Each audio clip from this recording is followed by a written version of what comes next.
And you found us. Hi, everyone. It's Emil. It's Emil Guillermo. Emil, Amok to you. Playing my Trump instrument today. You got to practice, just in case. Because that's how they're going to allow people to stay in the country. If you can do a Trump imitation. All right, so I got to work on mine. Melania. That's how I get into the key of Trump. Hey, so Fani Willis, I've got to tell you that I had to tear away from the hearings because I felt sorry for Fani Willis. I thought that Fani Willis was being badgered and beaten up, even though here's a black woman who is a district attorney, right? She knows the rules of the court. She stood up, right? I mean, she's fighting for herself. But decorum, right? Everyone else has to practice decorum, but not Donald Trump, right? So they need decorum. And this whole thing is being orchestrated by Trump because he wants Fani Willis, who has been one of the most aggressive DAs against Trump, he wants her out. So I'm just really disappointed that Fani Willis, after this hearing today, is going to be seen as unreasonable, rambunctious. She's going to be all the negatives. I mean, that's just the thing about, people's perception, right? I see it, and I'm actually very sympathetic toward Fani Willis. I think she's getting beaten up on. I think she's trying to explain herself. I think she's trying to do everything right to make sure that the lies that are perpetrated in some of these documents that have been filed, she's trying to correct the record. But she's in a position where she can't win. So I feel for her. And, she's describing her life, how she had a good life. She didn't want to run for DA. She was a municipal judge. She had some cases on the side. She can have her private practice. She was living in her own house. And this is before, and she became DA and she couldn't live in her own house. And I think it's an important part that when you are called on to testify, when charges are brought or when they're trying to make a case against you and you're under oath, the vulnerabilities of Fani Willis in this case are great. I mean, she's been under attack from all the other people she's prosecuting. I don't know really if she can continue being the DA of Fulton County. I mean, she's revealed so much about, she revealed that because of her father insisted that you have cash, you have lock boxes and safes, cash. I just kept thinking, boy, you let everyone know in a public testimony, in a court proceeding that is seen on cable, that you've got cash. And what does it say to the people, the perps, that you're bringing to court as a prosecutor? I'm just saying it's going to be tough. It's going to be tough it's going to be tough to beat public opinion because there's going to be enough people out there saying, well, surely, but Fani Willis isn't qualified. There's going to be people like that. There's going to be people like me and others who say, God, she's being badgered. God, they're going after her for an irrelevancy because whatever she did with this guy, Norman Wade, is private, had nothing to do with the case. That's my opinion. But seeing how they're setting up the case and seeing how the prosecution or how the attorneys are going after Fani Willis, I don't blame Fani Willis for wanting to stand up and say, hey, this is how I feel. This is the truth. But, God, I wish she just meditated for 5 minutes because it's not helping her. And I'm telling you this as a person who would have reacted like Fani Willis to say, oh my God, what are you doing? And the judge had to say that he was going to strike her testimony if she didn't calm down. They had to take a 5-minute break, but it was very compelling. If you haven't been watching the Fani Willis testimony, that's on all of the cable channels, because it is important. It is important because Donald Trump wants to remove Fani Willis from the case and wants to cast this doubt on her that she is not the right woman for, to prosecute Trump. But just imagine what Trump has done, right? Outside of this case, right? He has been found guilty, or not guilty, liable for sexual assault. He is found to have defamed E. Jean Carroll, and he still has credibility. Fani Willis, after today's testimony, like I said, I think it's going to be hard for her to say, I'm going to stay on top of this case. There will be a push for her to be removed based on the way she testified today,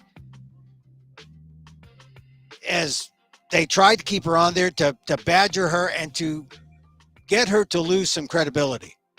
And I think they succeeded, even though you look at what she did and you compare that to what Trump has done in other courtrooms. And all I saw was a professional African-American woman trying to defend herself.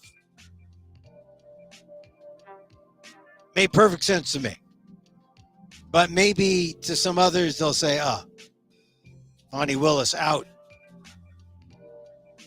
Hey, I'm rooting for Fani Willis. I don't know how the decision is going to be made. They're trying to make the case that, she didn't have the money and she was dependent on this guy, and all these things that are irrelevant to the Trump prosecution, really, but are used to discredit Willis. Sad. I mean, this is justice in America, right? I had to turn away. Because,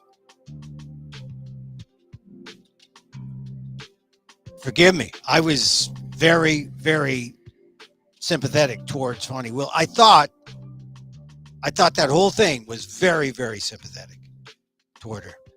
Hey, look, so that's item number one. By the way, welcome to Emil, Amok's Takeout, my takes on all things considerable. We talk about the news here.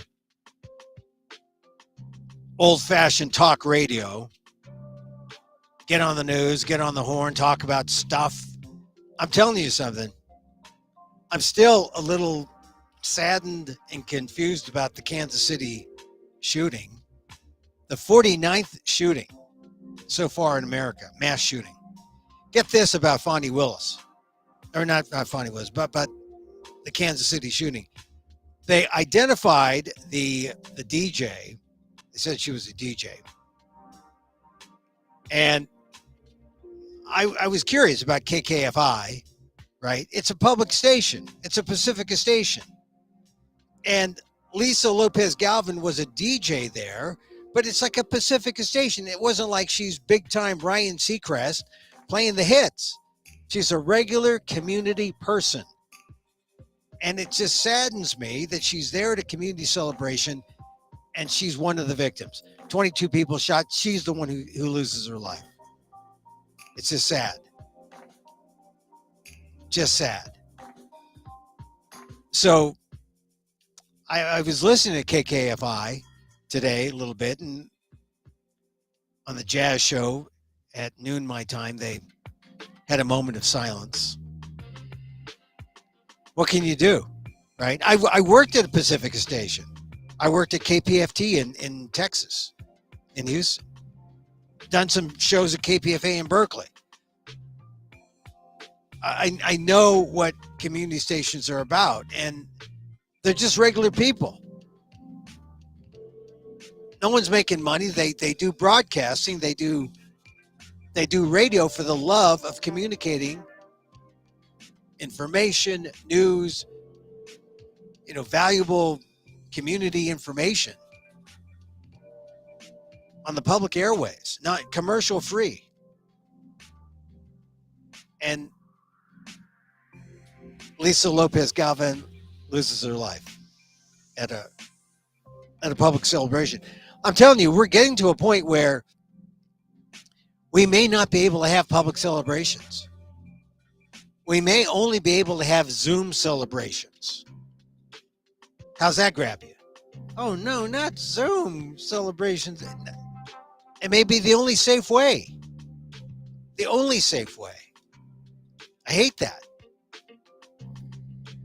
And maybe the pandemic was the start. You know, the pandemic was a way to say, hey, look, this is where our world is going. You know, to protect ourselves from infections and viruses and bad actors. The people will come and destroy our right to celebrate in public. And unless we grow up as a society, I don't know how we can avoid it. Welcome to the Super Bowl celebration here in your town. It's by Zoom this year because we can't afford to have a public celebration. That would just be tragic. But I think we're coming to that. Okay, this is going to be a quick show today because I've got something coming up that I must do, but I want to mention two more things. Steve Wilks was fired. He was the defensive coordinator for the 49ers. I'm a 49er fan. I was upset that they lost, but look, once again, meditation has helped me. Has helped me let go of it, right? I'm not Amok about it any longer. I would have 5 years ago, but I'm adult, I'm mature. But here's the thing that gets me about Steve Wilks. They fired him. And Mike Shanahan says, or Kyle Shanahan, excuse me, Mike is his dad. Kyle Shanahan said, well, it just wasn't a good fit. And I'm thinking, wasn't a good. Now, in the itinerant world of football coaches, just like the itinerant world of broadcasting, people just pick up and go. I don't want to play here. I'll find another sandbox. That's the way it is in jobs like football coach. But what if it weren't? I mean, he's also an African American. What if you say, what if it was a regular job? You can't just go up to someone and say, hey, look, it just doesn't fit. You're out. Now, because I'm in a job like the kind of jobs I've had, someone says that and I say, okay, I'll go. Because I don't want to be there either if it's a bad fit. But what if you're not in that kind of job? You can't just say to someone, especially a person of color, you can't say, hey, bad fit, get out of here. Or you're gone. Here's your 2 weeks notice. Maybe they should try to make it fit. I don't know if Steve Wilks is going to fight it, but it made me think about the kind of discrimination you face in the workplace. You can't, if someone went up to you today and said, we're firing you because you're a bad fit, I would say, well, let's go talk to HR and see how we can make it fit. Let's talk to HR and see how you could be a little less of this and I could be a little less of that, and we could fit a square peg in a round hole. But I didn't hear anything about Steve Wilks saying, well, I'm going to fight it. I only heard the Shanahan part where it said, hey, bad fit. And then everyone just kind of accepting it. But here's a black football coach in a league that has been notorious about not hiring black football coaches. He's not a head coach in this case. He's a defensive coach. But it just struck me as odd. Bad fit. Can you, after you've hired them, paid them, gone to the Super Bowl, can you just say, I'm firing you because you're a bad fit? I mean, we just got to the Super Bowl. Am I that bad a fit? Or is this one of those things that are above and beyond fairness? Diversity be damned. Don't care if you're a black coach. You don't win, get out. Well, white coaches get fired for not winning. Black coaches too. I mean, it's something to think about. I don't like it. Although frankly, I didn't like Steve Wilks' approach to defense this year. In fact, there was that whole thing about he's always upstairs. He's a stoic and up in the booth. He had to come down to the field, and then finally he did. He said something to the 49ers front line, defensive line, the last two games because they finally showed up. But, this is one of those things about sports. No one will question sports in terms of, is that a legal thing you can do? Just fire him for not winning? Diversity hire? Or does it matter? You got to win. You just have to win. I don't know what Steve Wilks has said, if he's made a response. The only reporting I've seen is Kyle Shanahan saying, bad fit. But I think if Steve Wilks wants the job, he should fight for it. But if he wants a job anywhere in the NFL, he'll play by the rules and go away. That's the unfortunate part. Because I'm telling you, we've had this discussion about NFL coaches. They don't hire black ones. There's not a whole lot of diversity among the coaching ranks. And Steve Wilks did help the Niners get to the Super Bowl. Maybe didn't help them win it, but he helped them get there. All right, one other thing I want to mention, and that is this Washington Post story is a good story. It's on horse racing. And I just lost the story. And it's a sports story about horse racing at the bush track level. And here's the headline. This is a story by Guy Garcia Roberts. And it involves PETA. The headline is, the feds raid on a bush track fizzled, so horses kept racing and dying. And it's interesting because this is about the bush tracks in Georgia, which have proliferated when, this Guy Garcia Roberts did a first story a few months back. They were ready to shut down the Georgia track. And this story reveals that the feds canceled the raid. And when they canceled the raid, it was like a green light to all the bad guys who run the bush tracks to, let's proliferate this thing. And it's like doubled, tripled all over the country because of this failed action by the feds. Here's the lead. A couple of years ago, the federal government planned an intimidating show of force at an unlicensed horse track in rural Georgia. Hundreds of officers from the DEA, FBI, Homeland Security, and the Department of Agriculture. Hundreds. This is like a war on these bush tracks, essentially, that they're putting on. They would corral thousands of horsemen. That was the plan. They were going to storm the track, corral thousands of horsemen and spectators, seize cash, drugs, and lead dozens of horses onto government trailers. And just like that, the government would have delivered a shot across the bow of so-called bush tracks, a booming, lawless industry with documented ties to international organized crime. but the cavalry never arrived.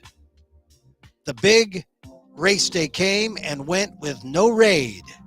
The USDA agents leading the investigation said they had been outranked by more powerful federal parties, or partners rather, who settled their plans, interviews, who scuttled their plans, interviews, records show. Basically, FBI shut us down and took over the case, senior USDA investigator Kenneth Cash said. They're a 3-letter agency and we're a 4-letter agency. We get treated like 4-letter words. The track continued to operate undisturbed. Eventually, in August 2022, the People for the Ethical Treatment of Animals raised concerns about the track to journalists.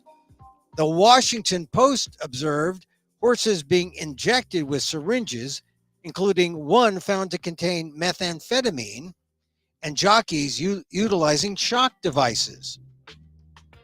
Finally, last June, local authorities arrested 7 people connected with the track.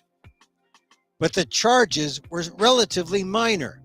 6 jockeys, all of whom have also raced on regulated tracks, were charged with cruelty to animals after PETA provided evidence of them repeatedly whipping and using a shock device on horses. An alleged bookie was charged with illegal commercial gambling, a felony. All 7 defendants have pleaded not guilty. Federal agents abandoned plans to raid the track even as a separate case showed, according to prosecutors, that a once central figure to Rancho El Centenario was allegedly involved in the sale of large amounts of methamphetamine and other drugs. Meanwhile, the disbarred attorney who owns the horse track, Arthur Brutz English IV, has not been charged and continues to run a full race schedule. He recently taunted local authorities by distributing souvenir pens shaped to look like syringes. It's a good story. And it's in the Washington Post today online. Headline, the Feds raid on bush track fizzled, so horses kept racing and dying. These are bush tracks. They get away with drugging horses. There's illegal betting. There's drugs being used, horses dying. It attracts all sorts of people who are mostly undocumented, and it's thriving. And even though the light is shining, the Washington Post, PETA got in on this and said, hey, look, PETA was concerned about the animals. But I think more people, maybe the people who shut down the raid, were concerned about what it looked like in terms of dealing with the people who frequent these kind of races, which are mostly immigrants, documented and undocumented. But money is being exchanged, and there are ties to what looks to be like organized crime, local organized crime. Anyway, check it out, Washington Post. Another one of the stories that get overlooked because of all the stories that are breaking today. We had in the New York Trump case, you got Trump or the judge saying, hey, we're going to have a trial. I don't care what you say. We're going to have a trial. And the trial has been set for, I believe, March 25th, right? So that's a thing.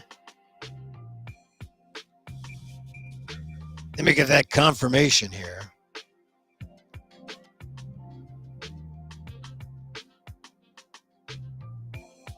Yeah.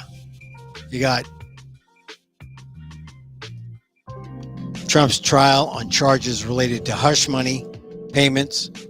This is involving the Stormy Daniels, beginning on March 25th. Okay. And then, you got this other story, which is wild, but not really so wild. I mean, it's 2024. We got people fighting, drone wars. And at some point, you had to figure that people would resort to a kind of an anti-satellite weapon up in space. Now, it seemed out of this world or otherworldly in 1980, and people made fun of Ronald Reagan. They called it, oh, he's fighting his Star Wars thing. Here we are, 40 years later. Technology has pushed us to this new frontier. And I think what we're seeing is Republicans who are not necessarily pro-Trump, but they're not pro-Russia. And they see what Trump is doing with Russia, and they want to shock people into saying, hey, look, our real enemy is Russia, and look at what they're doing with this weapon system. The White House, the feds, aren't revealing any more plans about or information about other than that broad, notion that Russia has some kind of system where they're using anti-missile kind of weapons in space. And we have to understand that Russia is the bad guy. Russia is the bad. It's not, no matter what Trump says, he's not president. No matter what the Trump propaganda or the Tucker Carlson propaganda, Russia is our enemy. So I guess you say kudos to Mike Turner, the congressman who kind of started spreading the word yesterday that, hey, Russia is working on this anti-satellite weapon out in space. No real details, but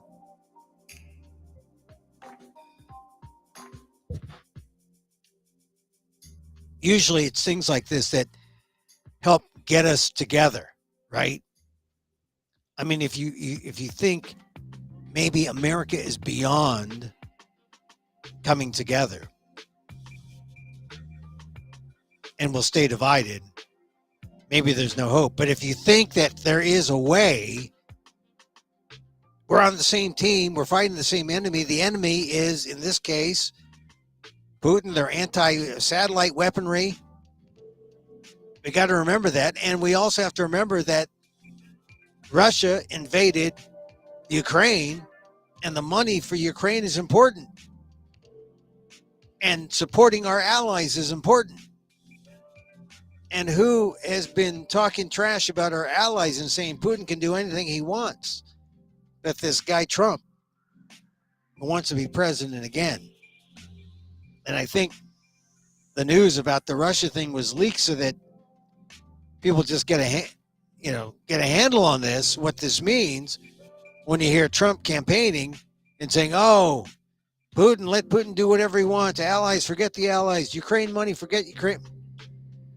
Ukraine money is important. NATO is important. Russia is not an ally or friend. Russia is the enemy.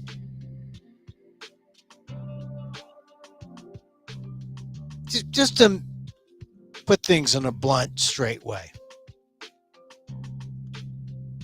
So, going back to Fani Willis, Trump attorneys are just trying to get Willis removed as the lead prosecutor. It could slow down the case. And if it does and make it fall apart, it would be a victory for Trump. All he wants to do is get it to, delay the trial until after the election, and then all of it, he can make it all disappear if he's president. Even though Fani Willis may have a case. But today, after her testimony, I know, it did not go well. I felt for her because, she's getting the same treatment that she would have given a defendant. And it's to rattle the defendant and discredit them. That's what they're doing. And it's sad because Fani Willis, She looked like she had a strong case. I imagine they must have someone who's like a backup who will fill in. But, you know, as far as Trump goes, I know that he's just wanting to delay. And today's Willis testimony, Trump's winning. Trump's winning. Even though very sympathetic toward Willis, and I want her to succeed. In fact, I think it's ridiculous that after this hearing, she's going to be seen as having no credibility, I think. I mean, that to me, I think that's how people are going to view it. Because we live in this skewed world where people see all of Trump's actions and like 50% or more who want him to be president again. Nothing makes sense. All right, that's it for our show today. I got something to do at 3, and I'm back again tomorrow. We'll be back with Dan Gonzalez talking about the news. I hope. Yeah, you know, it's always good to talk to Dan about the news. Get his take. Yeah, he's a lawyer, schooled in law, a JD. He's not a practicing lawyer, but his insights are often helpful. So we'll talk to him tomorrow. In the meantime, man, Fani Willis, I would have given her some meditative tricks just to like relax and let it pass. She tried. Too much of a prosecutor on the stand. It was not. She was talking too long. It was not good. And I hope she's all right. I mean, I thought she was sympathetic. I would vote to keep her as the prosecutor. But they were coming after her. Badgering is the term, I think. Okay. A little meditation. It's the loving kindness meditation. METTA. Just let things flow. Let things go. Don't dwell. Don't strive. Do nothing. Works for me. Offer love to others first and then to yourself. Oh, by the way, did you have a nice Valentine's Day? It dawned on me that this is the first day of Lent, so it was like appropriate, right? We had Fat Tuesday and then Ash Wednesday. One last blowdown Tuesday, and then the start of Lent. You get the ashes. It almost kind of put a damper out, I think, on Valentine's Day. From dusk to dusk, right? I guess if you're Catholic. But I think I did notice a lot of people were anti-Valentine's Day. They were anti-VD, like, don't force love on us. Don't. So, you know, in my meditative approach, I show love to others. And then hopefully it comes back. And so, as I wish for me, I wish for you. May you be safe. May you be happy. May you be healthy. And may you live with ease. Emil Guillermo here. Till next time. Mahal